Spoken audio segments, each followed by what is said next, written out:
We have to talk about Apple something or Sure, other, right? let's do it. So Apple CEO Tim Cook says that its Apple Music service has 6.5 million paying subscribers. He revealed that information during a discussion at a Wall Street Journal conference. So, Jeff, it's interesting. Another 8.5 million people use the service's 90-day free trial. Does that mean that as soon as that's over, that it's time to pay, that they'll stop using the service? Well, we thought we were going to see a significant fall off when that initial 3-month trial ended, and there was a bit of a fall off, but that's a lot of paying subscribers, 6.5 million. You know, the criticism that falls with Apple Music is that the app is not as logically laid out or as accessible to use as something like Spotify. So as much, you know, positivity as Tim Cook can sort of talk about, the app itself has issues. It's being criticized because the music discovery stuff is a little too sort of catch-all and poppy, and you know, the whole concept of music discovery is to not listen to what everyone else is listening to. So they have to sort of you know, get over that hurdle. But you know, Apple Music has proven itself lucrative and successful enough to sort of keep going. Where that sort of goes will be interesting. You know, they have this thing where it's expertly curated music stations, radio stations, and from what I gather from people we talk to, it's not the most well-received part of the music service, so they need to probably improve on stuff like that.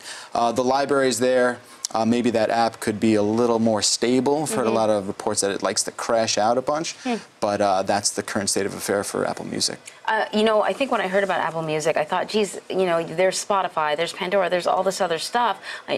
Other than, you know, a particular library, what's Apple Music actually giving me that I can't get for free somewhere else? Well, that's the thing. Apple Music is probably the most attractive to Apple users because it lives within that ecosystem. Right, of course. So, you know, you're sort of invested with an iPhone. Why not just make that logical sort of sidestep and subscribe to Apple Music? So that's sort of what they're banking on, that built-in sort of fan base. But, you know, right now, in my opinion, it's not the best music streaming service out there. Tim Cook also talked about how Apple is working on car technology. So what's the reality of that situation? How soon could we be seeing something You like want to drive an Apple car? I would like to take a look. Yeah. Yes. I just hope it doesn't crash out like some of the Apple Music app. And that's what a lot of people are genuinely concerned about.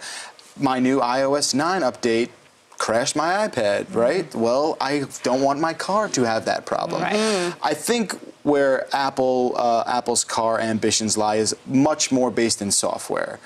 So I don't think you're going to see an actual Apple-branded car anytime soon, but you might see their software sort of making its way into your car sooner than later.